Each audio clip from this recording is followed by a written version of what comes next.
So the next point is around about alternatives, because staff are saying there is a different way. But you've set out this morning, Principal, that £49 million will be required in one way or the other.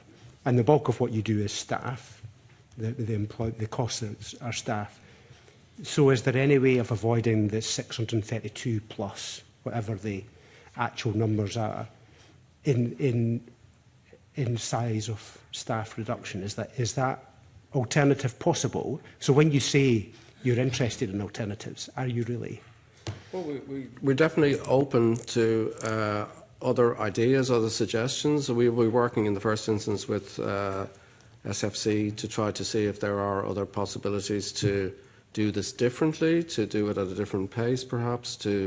But we have come up with a plan that we feel is the most straightforward way, because of the urgency of the financial crisis we're facing, the most straightforward way to realise, to get onto a more secure financial trajectory for the future. But we're very open to other, so it's very much written from a financial lens, but we are open to other kind of suggestions that come from colleagues or from anyone else to see if we can find another way forward. But that's what we've come up with so far.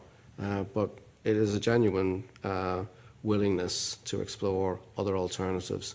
There are other alternatives. I mean, what we've described is remaining within the three possible scenarios that we've been facing. So scenario A, which we're still working on, this is one variant of scenario A, is that we continue as a recognisable entity, the University of Dundee.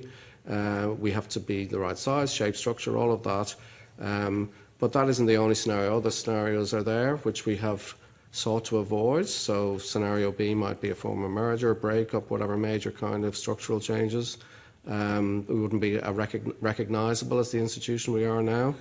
And scenario C, of course, is just that we cease to exist. So we have been very much avoiding scenarios B and C, but we know that they are alternatives. B is certainly an alternative we might have to look to if we cannot deliver this recovery plan.